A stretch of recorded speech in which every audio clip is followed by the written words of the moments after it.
بسم اللہ الرحمن الرحیم۔ السلام علیکم ورحمۃ اللہ وبرکاتہ۔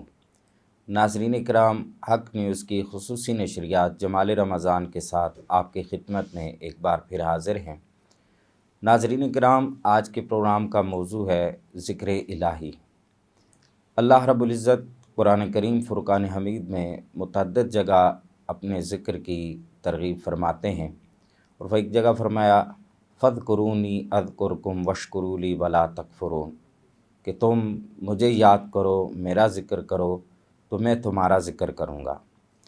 گویا اللہ رب العزت کو جب ہم یاد کرتے ہیں تو اللہ رب العزت بھی پھر اپنے بندے کو یاد فرماتا ہے اپنی شان کے مطابق۔ آج کے اس پیارے موضوع پر گفتگو کے لیے ہم نے اپنے اسٹوڈیو میں دعوت دی ہے ملک پاکستان کے عظیم مذہبی اسکالر جناب حضرت علامہ مولانا مفتی محمد کامران قریشی صاحب۔ علامہ، میں آپ کا تہ دل سے شکر گزار ہوں کہ آپ نے ایک بار پھر ہمارے چینل کے لیے وقت نکالا۔ آپ کے ساتھ ملک پاکستان کے عظیم ثنا خان جناب اشتیاق قادری صاحب آپ تشریف فرما ہیں۔ میں آپ کا بھی شکریہ ادا کرتا ہوں۔ ہم آپ سے آقا کریم رؤوف الرحیم صلی اللہ علیہ وآلہ وسلم کی نعت سنیں گے۔ گفتگو کا سلسلہ علامہ آپ سے شروع کرتے ہیں۔ سب سے پہلے تو ذکر کی مختلف صورتیں بھی ہیں، ذکر کے بارے میں بہت سی آیات بھی ہیں، احادیث بھی ہیں، اس کے بارے میں بہت سی تلقین بھی آئی ہے۔ تو میں یہ چاہوں گا کہ آپ ہمارے سننے والوں کو بتائیں کہ یہ ذکر الہی اصل میں ہے کیا؟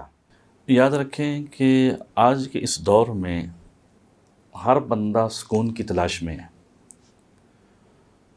کوئی لگژری گاڑیوں میں سکون تلاش کرتا ہے، کوئی اے سی روم میں سکون تلاش کرتا ہے، کوئی سکون کے لیے مختلف قسم کا لٹریچر پڑھتا ہے، ناول، ڈائجسٹ، کوئی موویز دیکھتا ہے، کوئی کس چیز میں سکون تلاش کرتا ہے، کیونکہ آج نفسہ نفسی کا عالم ہے، بے چین ہے ہر شخص، پریشان ہے ہر شخص، تو سکون کے لیے وہ کوشش کرتا ہے۔ قرآن جو کتاب ہدایت ہے، اس سے اگر پوچھا جائے سکون کس میں ہے، اطمینان کس چیز میں ہے، تو اللہ تعالیٰ ارشاد فرماتے ہیں الذین آمنوا تطمئن قلوبهم بذکر اللہ الا بذکر اللہ تطمئن القلوب۔ سبحان جو اللہ۔ دلوں کا اطمینان ہے، دلوں کو جو سکون ملتا ہے، وہ اللہ کے ذکر میں۔ سبحان اللہ۔ اور اس کے ساتھ آقا علیہ السلام کی ایک حدیث مجھے یاد آتی ہے کہ آقا علیہ السلام نے فرمایا لِكُلِّ شَيْءٍ سِقَالَةٌ وَسِقَالَةُ الْقَلْبِ ذِكْرُ اللہ۔ ہر چیز کی صفائی کا ایک آلہ ہوتا ہے، کوئی چیز ہوتی ہے، اور اللہ کا ذکر جو ہے وہ دلوں کی صفائی کرتا ہے۔ اللہ اکبر۔ نبی مکرم صلی اللہ علیہ وآلہ وسلم آپ صحابہ کی محفل میں بیٹھے ہوئے تھے، آپ نے صحابہ سے فرمایا الا انبئکم بخیر اعمالکم، کہ کیا میں تمہیں سب سے بہترین عمل کی طرف تمہاری رہنمائی نہ کروں؟ وَأَزْكَاهَا عِنْدَ مَلِيكِكُمْ، اور تمہارے رب کے ہاں وہ پاکیزہ تر ہے، وَأَرْفَعِهَا فِي دَرَجَاتِكُمْ، اور تمہارے درجات کو سب سے بلند کرنے والا۔ تو صحابہ تو دین کی باتوں کے لیے اور خیر جو اعمال ہیں ان کے لیے، وہ تو صحابہ تو بہت زیادہ جو ہے متلاشی تھے۔ تو عرض کہ یا رسول اللہ بتائیں کہ کون سا عمل ہے جو سب سے بہترین ہے، اللہ کو سب سے زیادہ پسند ہے، درجات کو بلند کرنے والا ہے؟ اور پھر آقا علیہ السلام نے ساتھ یہ بھی فرمایا وہ تمہارا سونا چاندی خرچ کرنے سے بھی بہتر ہے، اور جب کافروں کے ساتھ تم لڑو تو تمہاری ان کی گردنیں مارنا یعنی ان کو قتل کرنا، اور تمہارا انہیں مارنا یعنی تمہارا شہید ہو جانا، اس سے بھی بہتر ہے۔ انفاق فی سبیل اللہ کی بڑی فضائل ہیں، جہاد کے بڑے فضائل ہیں، اور پھر شہید ہونا جانا اس سے بڑا مرتبہ ہے۔ تو آقا علیہ السلام نے ان سارے اعمال سے اس عمل کو اعلیٰ اور افضل بتایا۔ تو صحابہ نے پوچھا یا رسول اللہ کیا وہ عمل ہے؟ تو فرمایا وہ اللہ کا ذکر ہے جو سب سے بہترین عمل۔ سبحان۔ تو یہاں عمل کے بارے میں بتایا، اور ایک روایت نسائی کی یہ ہے کہ آقا علیہ السلام نے اپنے صحابہ سے خطاب فرمایا تو میں بتاؤں کہ سب سے افضل ترین لوگ کون ہیں؟ تو آقا علیہ السلام نے پوچھا، صحابہ نے پوچھا یا رسول اللہ کون؟ فرمایا اللہ کے ذکر کرنے والے۔ تو صحابہ نے عرض کی یا رسول اللہ جو غازی جہاد کرتے ہیں ان سے بھی افضل ہیں؟ فرمایا ہاں ان سے بھی افضل ہے، یہاں تک کہ وہ اللہ کے راستے میں لڑیں، ان کی تلواریں ٹوٹ جائیں اور ان کے جسم خون سے تر بتر ہو جائیں، پھر بھی ذکر کرنے والے افضل ہوں۔ سبحان اللہ۔ سبحان۔ قرآن مجید میں جا بجا اللہ میں وَاذْكُرُوا اللَّهَ كَثِيرًا لَعَلَّكُمْ تُفْلِحُونَ، اللہ کا ذکر کثرت سے کرو اور اس سے تمہیں کیا ملے گا؟ تاکہ تم فلاح پا جاؤ۔ یا ایھا الذین آمنوا اذکروا اللہ کثیرا، اے ایمان والو اللہ کا ذکر کثرت سے کیا کرو۔ والذاکرین اللہ والذاکرات، اللہ کا مومنوں کی شان یہ ہے کہ جو کثرت سے اللہ کا ذکر کرتے ہیں۔ تو اللہ کا ذکر یہ اللہ کا حکم ہے، دل کی صفائی ہے، اعمال کے درجات کی بلندی کا سبب ہے، اللہ کو سب سے زیادہ پسند ہے، اور ذکر والے اللہ کو بہت زیادہ پسند ہیں اور سب سے افضل لوگ ہوتے ہیں۔ سبحان اللہ، بڑی خوبصورت بات کہی آپ نے۔ یہ ہمارے ہاں اکثر لوگ جو ہیں، کچھ لوگ جو ہیں وہ ذکر الہی جو ہے وہ اونچی آواز میں کرتے ہیں، کچھ لوگ جو ہے وہ دل میں کرتے ہیں، تو ان دونوں اذکار کے متعلق جو ہے وہ ہمارے سامعین کو کچھ بتائیے۔ دیکھیے، بعض مشائخ یا ان کا طریق یہ کہتا ہے کہ وہ ذکر بالجہر پسند کرتے ہیں، بعض مشائخ وہ ذکر خفی کو پسند کرتے ہیں۔ قرآن کہتا ہے وَاذْكُرْ رَبَّكَ فِي نَفْسِكَ تَضَرُّعًا وَخِيفَةً وَدُونَ الْجَهْرِ مِنَ الْقَوْلِ، سبحان اللہ، کہ اپنے رب کو خشوع و خضوع کے ساتھ یاد کرو، دون الجہر من القول، جہر نہ ہو اس میں، یعنی اللہ تمہیں کہتا ہے درمیانی آواز میں۔ میانہ روی ویسے بھی اللہ کو پسند ہے، میانہ روی سے جو ذکر کیا جائے وہ اللہ کے یہاں بہت زیادہ پسند ہے۔ ذکر بالجہر وہ زبان سے ہوتا ہے، لیکن ذکر خفی کیا ہے؟ ذکر خفی سے مراد دل میں اللہ اللہ کرنا نہیں ہوتا، ذکر خفی سے مراد یہ ہے کہ اللہ کی قدرت کو دیکھا جائے، اس کی نشانیوں کو دیکھا جائے، اس کے کمالات کو دیکھا جائے، پھر اللہ کی طرف انسان کا ذہن چلا جائے، اللہ اس شخص اس کی کبریائی کا، اس کی خدائی کا متعارف ہو جائے، یہ اللہ کا ذکر خفی ہوتا ہے۔ ذکر بالجار زبان سے اللہ اللہ کرتا، یا دیگر اعمال صالحہ، نماز وہ بھی ذکر ہے، زکوٰۃ وہ بھی ذکر ہے، قرآن وہ بھی ذکر ہے۔ انا نحن نزلنا الذکر وانا لہ لحافظون، ہم نے ذکر کو نازل کیا اور ہم اس کی حفاظت کرنے والے، قرآن بھی ذکر ہے۔ سبحان اللہ۔ تو ذکر خفی ہو، جہری ہو، یہ اللہ کے ہاں پسندیدہ ہے۔ تو قرآن کہتا ہے کہ تم ذکر ایسے کرو، بلکہ ایک دفعہ سیدنا صدیق اکبر آہستہ آواز میں قرآن کی تلاوت کر رہے تھے، فاروق اعظم اونچی آواز میں بلند قرآن کی تلاوت کر رہے تھے، تو اللہ کے نبی نے دونوں کا، قرآن کے ایک کا آہستہ پڑھنا اور ایک کا اونچا پڑھنا، دونوں نے آپ کا وہ صحابہ کا وہ تلاوت کرنا پسند فرمایا تھا۔ سبحان اللہ۔ یہ تو ہو گیا ذکر خفی اور ذکر جاہر کے متعلق۔ یہ ہے ہمارے سامعین کو بتائیے کہ احادیث مبارکہ میں جیسے کہ کلمہ شریف کو افضل ذکر قرار دیا گیا ہے، تو اس کے علاوہ کون کون سے اذکار ہیں جو بندہ ایک عام جو لوگ ہیں وہ گھروں میں بیٹھ کے کریں، ہماری مائیں بہنیں ہیں گھروں میں کریں، تو وہ کون سا ذکر ہے سب سے زیادہ؟ سب سے افضل ذکر لا الہ الا اللہ، افضل الدعاء الحمدللہ۔ ایک حدیث یہ ہے، ایک حدیث یہ ہے کہ افضل الاعمال لا الہ الا اللہ، سبحان اللہ، وہ افضل الدعاء الاستغفار، یہ دو طرح کی، سب سے افضل ذکر لا الہ الا اللہ۔ اور قرآن کی ایک آیت ہے، ضرب اللہ مثلا کلمۃ طیبۃ کشجرۃ طیبۃ اصلها ثابت فروعها فی السماء تؤتی اکلها کل حین باذن ربها، کہ اللہ ایک مثال دیتا ہے پاکیزہ بات کی۔ وہ ایک درخت کے ذریعے، وہ ایسا درخت کہ جس کی جڑیں زمین میں ہیں اور وہ آسمان میں اس کی شاخیں جا رہی ہیں، وہ ہر وقت اللہ کے اذن سے پھل دیتا ہے۔ اب یہ قرآن کی ایک آیت ہے، اس کا مفہوم کیا ہے؟ تو مفسر قرآن حضرت عبداللہ بن عباس فرماتے ہیں اس سے مراد لا الہ الا اللہ ہے۔ سبحان اللہ۔ بخاری کی ایک حدیث ہے، جناب حضرت ابو ہریرہ رضی اللہ تعالیٰ عنہ نے حضور کی بارگاہ میں عرض کی، یا رسول اللہ، قیامت کے روز کون سے لوگ آپ کی شفاعت کے قابل ہوں گے، کہ کون سے لوگ آپ کی شفاعت پالیں گے؟ تو اللہ کے نبی صلی اللہ علیہ وسلم نے حضرت ابو ہریرہ کو دیکھ کے فرمایا مجھے پتا تھا کہ تم ہی اس کے متعلق سب سے پہلے سوال کرو گے، کہ تم حدیث سننے میں بہت زیادہ حریص ہو۔ پھر حضور نے فرمایا وہ شخص قیامت کے دن میری شفاعت کا مستحق ہوگا جو خلوص سے پڑھتا ہے لا الہ الا اللہ۔ سبحان اللہ۔ اسی طرح الاحسان بترتیب الاحسان کی روایت ہے کہ حضرت موسیٰ علیہ السلام نے اللہ کی بارگاہ میں عرض کی، یا اللہ مجھے کوئی ایسا کلمہ ارشاد فرمائیں جس سے میں آپ کا ذکر کروں، آپ کو یاد کروں۔ اللہ تعالیٰ نے موسیٰ علیہ السلام سے فرمایا پڑھا کرو لا الہ الا اللہ۔ تو موسیٰ علیہ السلام نے پھر عرض کی، یا اللہ یہ تو ہر کوئی پڑھتا ہے۔ آپ نے پھر اللہ کی بارگاہ سے لا الہ الا اللہ پڑھنے کا حکم ارشاد فرمایا۔ موسیٰ علیہ السلام نے پھر عرض کی، یا اللہ کوئی میرے لیے خاص کلمہ عنایت فرمائیں جو میں پڑھا کروں۔ تو پھر اللہ نے فرمایا موسیٰ کلمہ لا الہ الا اللہ، اس کا یہ وزن اور فضل ہے کہ ایک طرف پوری زمین و آسمان کے خزانے رکھ دیے جائیں، زمین و آسمان کو رکھا جائے، اور دوسرے پلڑے میں لا الہ الا اللہ رکھ دیا جائے تو لا الہ الا اللہ بھاری ہوتا ہے۔ سبحان اللہ، اور آقا سبحان علیہ السلام جب معراج کے سفر پر تشریف لے گئے تو وہاں آپ نے ایک شخص کو دیکھا جو عرش کے نور میں ڈوبا ہوا تھا۔ اللہ تو آپ نے اکبر۔ پوچھا یہ کون ہے؟ کوئی فرشتہ ہے؟ بتایا گیا نہیں۔ کوئی نبی ہے؟ فرمایا گیا نہیں۔ فرمایا پھر کون ہے؟ فرمایا یہ وہ شخص ہے جو دنیا میں اللہ کا ذکر کرتا رہتا ہے، اس کا دل مسجد میں لگا رہتا ہے، اور اس شخص نے کبھی بھی اپنے والدین کو گالیاں نہیں دلوائیں۔ تو سبحان اللہ کا ذکر کرنے والا قیامت میں بھی جو ہے وہ نوراً علی نور ہوگا۔ سبحان اللہ، بڑی پیاری گفتگو فرمائی آپ نے ذکر کے موضوع پر۔ گفتگو کا یہ سلسلہ جاری رہے گا۔ پروگرام میں اس وقت چاہتا ہے ایک نعت شریف کا۔ ہمارے مہمان نعت خوان اشتیاق علی قادری صاحب آپ ہمارے ساتھ موجود ہیں۔ یہ سر ہے صد کا نبی کا اتارنے کے لیے،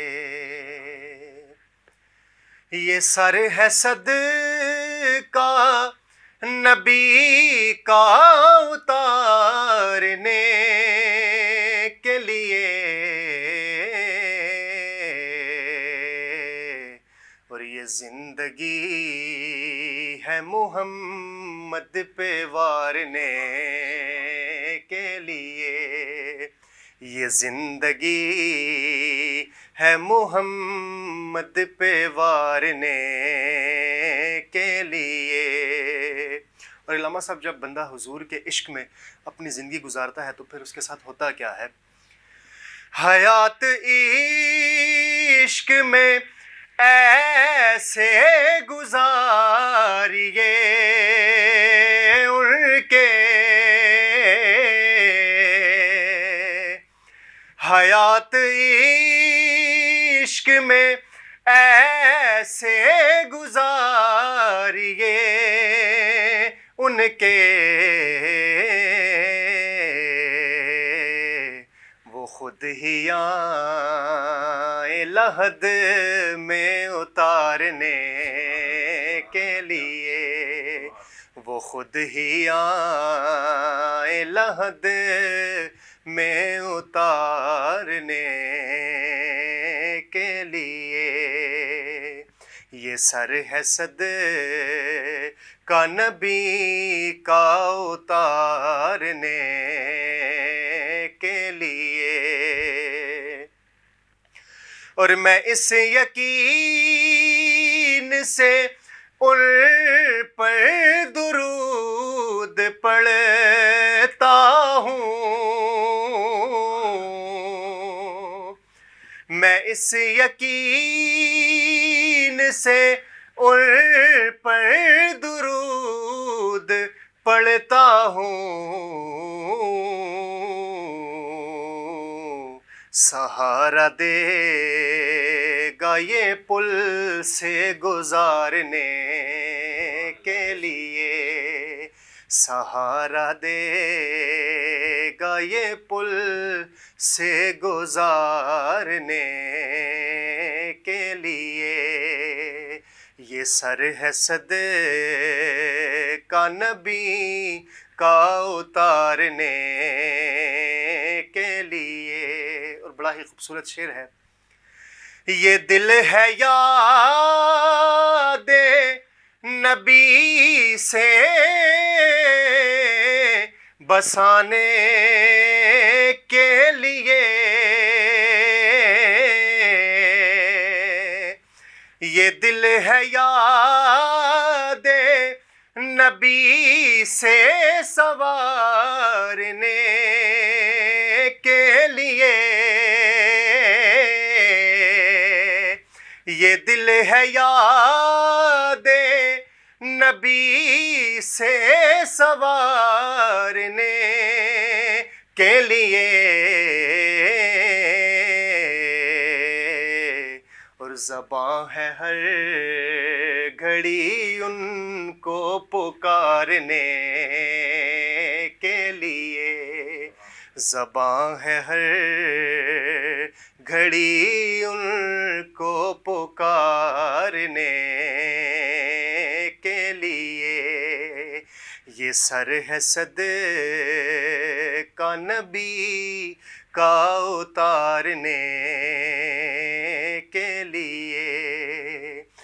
زندگی ہے محمد پہ وارنے کے لیے. ماشاءاللہ بڑا خوبصورت کلام اور بڑے خوبصورت انداز میں آپ نے پیش کیا. ناظرین کرام یہاں وقت ہوا چاہتا ہے ایک بریک کا، ہمارے ساتھ رہیے گا، بریک کے بعد پھر ملتے ہیں.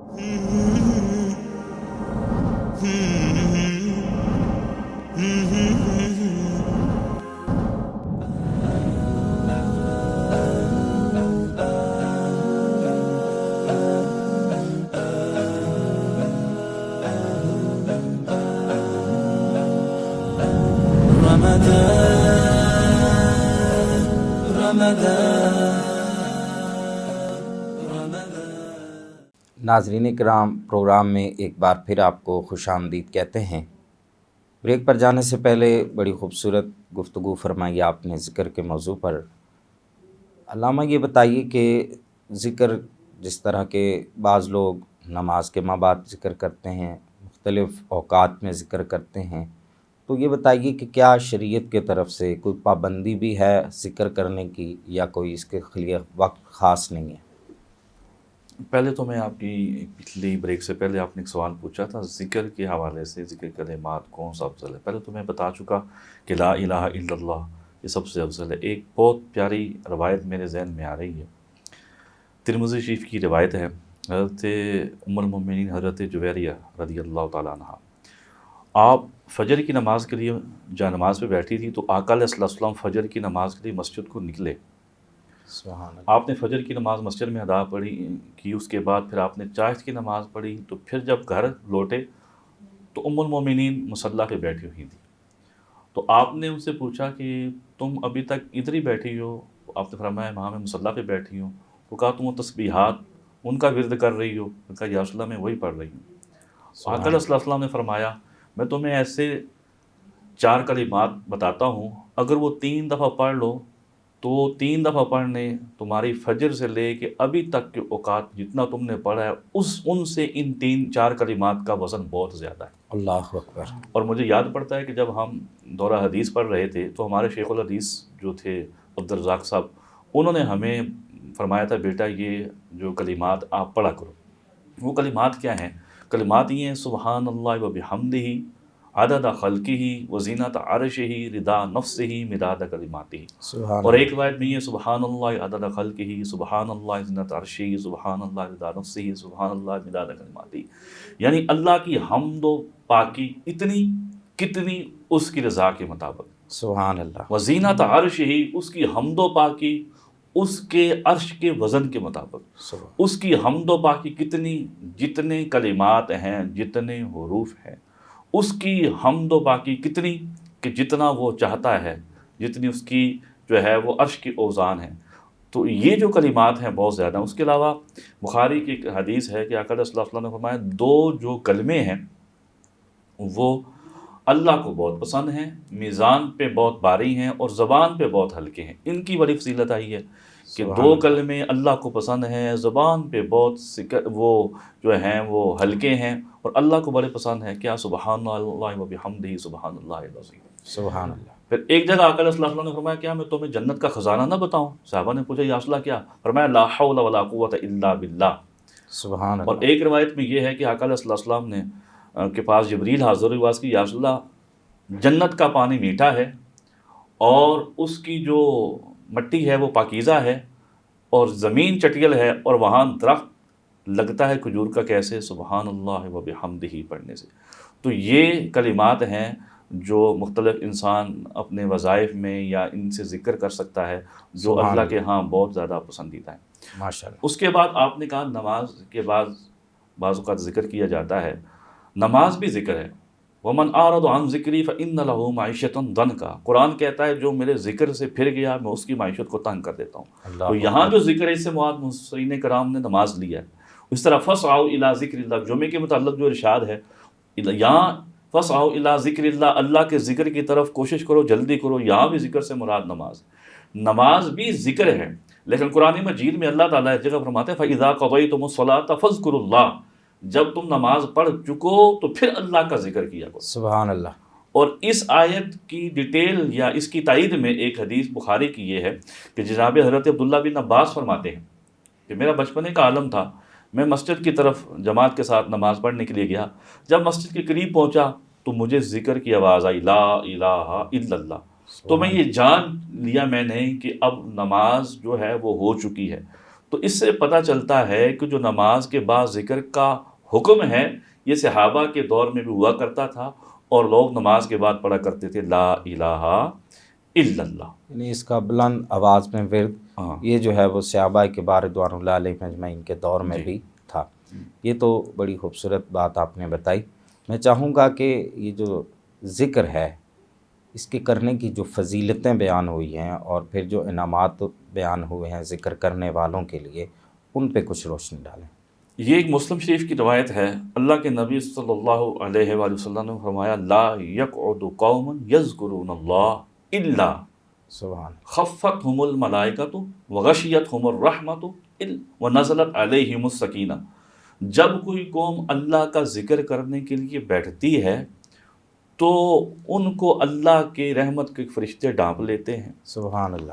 ان پہ اللہ کی طرف سے رحمت نازل ہوتی ہے، ان پہ اللہ کی طرف سے سکونت نازل ہوتی ہے۔ اسی طرح ایک بخاری کی حدیث ہے کہ اللہ کے کچھ فرشتے ہوتے ہیں جن کی ڈیوٹی یہ ہوتی ہے کہ وہ زمین میں تلاش کرتے رہتے ہیں مجالس ذکر کو، اور جب ان میں سے بعض مجالس ذکر کو تلاش کر لیتے ہیں تو وہ باقی فرشتوں کو بھی بلاتے ہیں کہ آؤ یہاں اللہ والے یا ذکر کرنے والے اللہ کا ذکر کر رہے ہیں۔ وہ سارے اس مجلس میں آ جاتے ہیں اور زمین سے آسمان تک اس سارے ایریے کو وہ ڈھانپ لیتے ہیں۔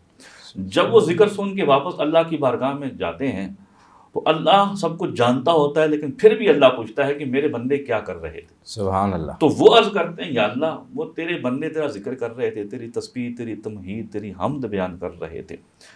تو اللہ تعالیٰ پوچھتے ہیں کیا انہوں نے مجھے دیکھا ہے؟ فرمایا نہیں یا اللہ انہوں نے دیکھا نہیں ہے، اگر دیکھ لیتے تو فرشتے یاد کرتے وہ یا اللہ تجھے اور زیادہ یاد کرتے۔ پھر اللہ پوچھتا ہے کہ وہ مجھ سے کیا چیز مانگ رہے تھے؟ تو فرشتے عرض کرتے ہیں یا اللہ وہ تجھ سے جنت کا سوال کر رہے تھے۔ تو اللہ تعالیٰ پوچھتا ہے کہ انہوں نے جنت کو دیکھا؟ فرشتے عرض کرتے ہیں انہوں نے جنت کو نہیں دیکھا، اگر دیکھتے تو اور زیادہ جو ہے وہ جنت کے طلبگار ہوتے۔ پھر اللہ تعالیٰ پوچھتا ہے کہ وہ کس چیز سے پناہ طلب کر رہے تھے؟ فرشتے عرض کرتے ہیں یا اللہ وہ دوزخ سے پناہ طلب کر رہے تھے۔ تو اللہ تعالیٰ فرماتا ہے کیا انہوں نے دوزخ کو دیکھا؟ فرشتے عرض کرتے ہیں انہوں نے دوزخ کو نہیں دیکھا، لیکن اگر وہ دیکھ لیتے تو اس سے زیادہ اور زیادہ پناہ طلب کرتے۔ اللہ اکبر۔ پھر اللہ تعالیٰ فرماتا ہے فرشتوں گواہ رہو کہ ان کے ذکر کرنے پر میں نے ان کو بخش دیا ہے۔ پھر ایک فرشتہ عرض کرتا ہے، جو آپ فائدہ پوچھ رہے ہیں، کہ ایک تو یہ کہ اللہ نے ساروں کی بخشش فرما دی۔ فرشتہ عرض کرتا ہے یا اللہ وہاں ایک شخص آیا ہوا تھا، وہ کسی اور کام سے جا رہا تھا، اس نے دیکھا یہ ذکر کی مجلس لگی ہوئی ہے تو میں بھی بیٹھ جاتا ہوں۔ وہ کسی اور کام کی غرض سے جا رہا تھا لیکن ویسے ہی مجلس ذکر کی تھی تو بیٹھ گیا۔ اس کے بارے میں کیا حکم ہے؟ وہ تو گنہگار تھا اور ذکر کرنے کی نیت سے بھی نہیں آیا۔ اللہ فرماتا ہے، یہ حضور فرماتے ہیں کہ اللہ فرماتا ہے ہم القوم لا یشقی جلیسہم، وہ ایسی قوم ہے جو اللہ کا ذکر کرتی ہے کہ ان کے پاس بیٹھنے والوں کو میں کبھی بھی جو ہے نا وہ بد نصیبہ نہیں چھوڑتا ہوں، اللہ ان کو بھی بخش دیتا ہے۔ پھر فرمایا فذکرونی اذکرکم، اللہ فرماتا ہے ذکر کا آپ پوچھ رہے ہیں ثمرہ کیا ہے؟ اللہ کہتا ہے جو میرا ذکر کرتا ہے میں اس کا ذکر کرتا ہوں۔ بندے کا ذکر کرنا، کیا ذکر کرنا ہے؟ جب بندہ ذکر کرتا ہے اللہ کی ذات اس کا ذکر کرتا ہے۔ اور پھر حضور فرماتے ہیں، اللہ فرماتا ہے انا عند ظن عبدی، میں اپنے بندے کے گمان کے مطابق اس کے قریب ہوتا ہوں، جیسا وہ چاہتا ہے۔ جب وہ میرا ذکر کرتا ہے میں بھی اس کا ذکر کرتا ہوں، تنہائی میں کرتا ہے تو تنہائی میں کرتا ہوں، جب وہ کسی محفل میں ذکر کرتا ہے تو اللہ کہتا ہے میں اس سے اچھی محفل میں اس کا ذکر کرتا ہوں۔ اور جب وہ ایک بلش میرے قریب آتا ہے، حضور نے فرمایا، اللہ فرماتا ہے میں 2 بلش اس کے قریب آتا ہوں یا 1 بازو اس کے قریب آتا ہوں۔ جب 1 بازو کی مقدار میرے قریب آتا ہے تو حضور نے فرمایا، اللہ فرماتا ہے میں 2 بازو اس کے قریب آتا ہوں۔ جب وہ چل کے میرے قریب آتا ہے میں دوڑ کے اس کے قریب آتا ہوں۔ اللہ تو ذکر کرنے کو تو بے شمار فضائل ہیں۔ اللہ کی رحمت جو ذکر کرنے والے ہیں، اللہ رب العزت کا قرآن یہ بتا رہا ہے اور یہ حدیث مبارکہ اس پہ دلیل ہے کہ جو اللہ کا ذکر کرتے ہیں گویا اللہ انہیں مل جاتا ہے۔ تو جس کو اللہ مل جائے اس کو پھر اور کسی چیز کی کیا طلب ہے۔ بڑی خوبصورت گفتگو فرمائی آپ نے۔ بات کا میں یہاں اضافہ کروں گا، جو ہم دیکھتے ہیں آج دنیا میں صحابہ کا تذکرہ ہو رہا ہے، اہل بیت کا تذکرہ ہو رہا ہے، اللہ کے ولیوں کا تذکرہ ہو رہا ہے۔ آپ جائیں لاہور تو ہر کوئی داتا داتا کر رہا ہے، اجمیر شریف والوں کا نام لیا جا رہا ہے، غوث پاک کا نام لیا جا رہا ہے، صحابہ کے تذکرے ہو رہے ہیں، اہل بیت کے تذکرے ہو رہے ہیں۔ کیوں؟ فَاذْكُرُونِی أَذْكُرْکُم، یہ اس کا جو ہے وعدے کی تکمیل ہے۔ انہوں نے اپنی زندگیوں میں اللہ کا ذکر کیا، اللہ کا نام بلند کیا، اللہ کا کلمہ بلند کیا، دین کا کام کیا، آج دنیا ان کے نام جو ہے وہ لے رہی ہے۔ یہ اللہ کا وعدہ ہے، فَاذْكُرُونِی أَذْكُرْکُم۔ سبحان اللہ، ماشاء اللہ، بڑی پیاری گفتگو فرمائی آپ نے۔ میں چاہوں گا کہ آخر میں آپ ہمارے سننے والوں کو کوئی پیغام دینا چاہیں، کوئی میسیج دینا چاہیں۔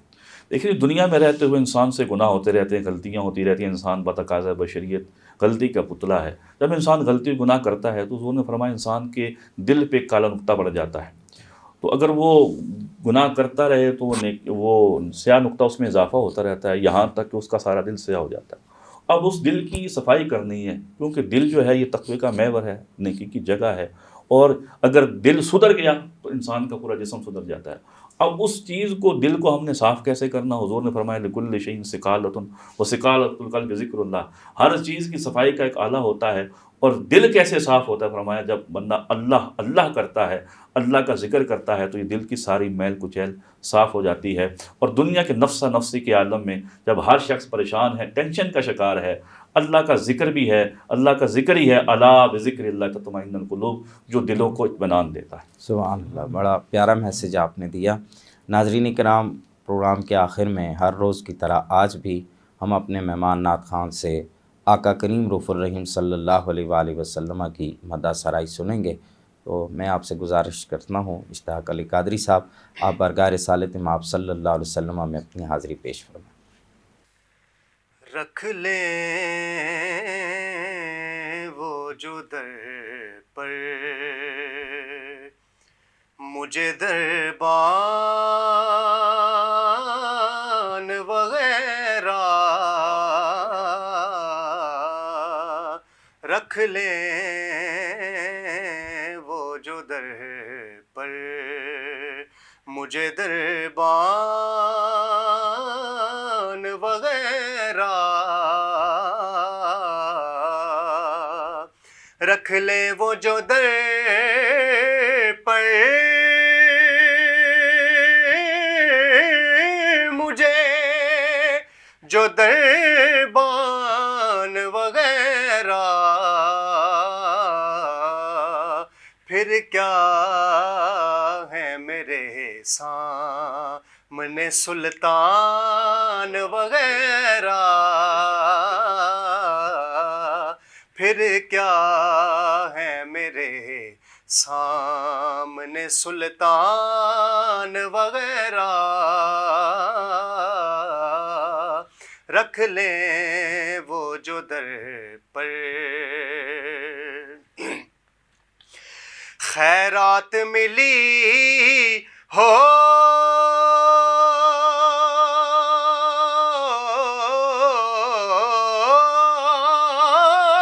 جنہیں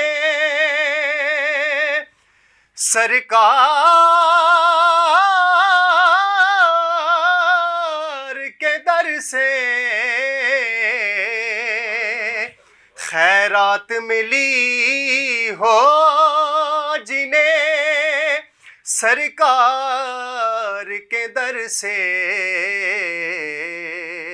تو دنیا کے وہ رکھتے نہیں احسان وغیرہ، دنیا کے وہ رکھتے نہیں احسان وغیرہ، رکھ لیں وہ جو در پر۔ اور حضور کے لعاب کی شان دیکھیے، تاثیر لعاب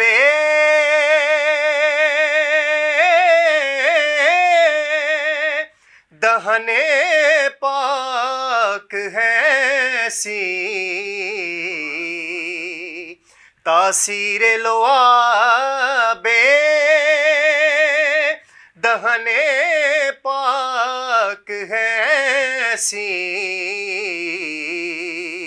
سر قدموں میں رکھ دیتے ہیں لقمان وغیرہ،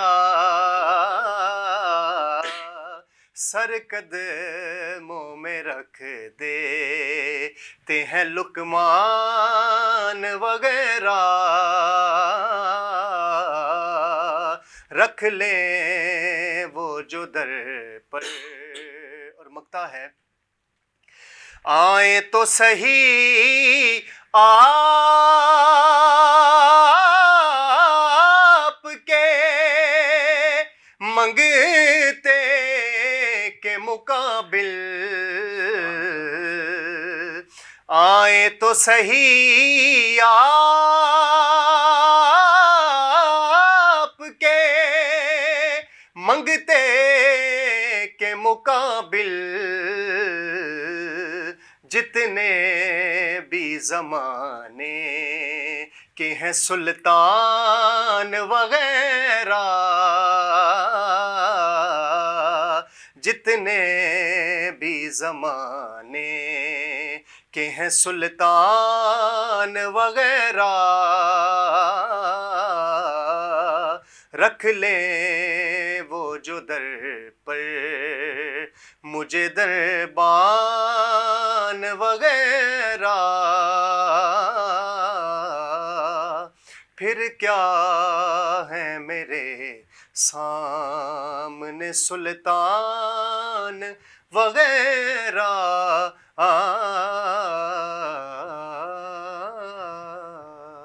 ماشاءاللہ جی، بڑا ہی پیارا کلام بڑے پیارے انداز میں آپ نے پیش کیا. آخر میں اپنے دونوں مہمانوں کا ایک بار پھر دل کی گہرائیوں سے شکریہ ادا کرتا ہوں. ناظرین اکرام، اسی کے ساتھ ہی آج کے پروگرام کا وقت ختم ہوا چاہتا ہے.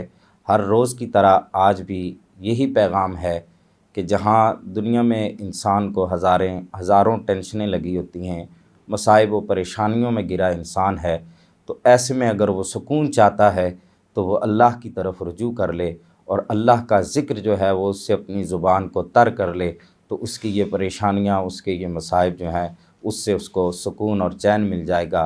اگلے پروگرام تک کے لیے اجازت دیجیے. اللہ حافظ.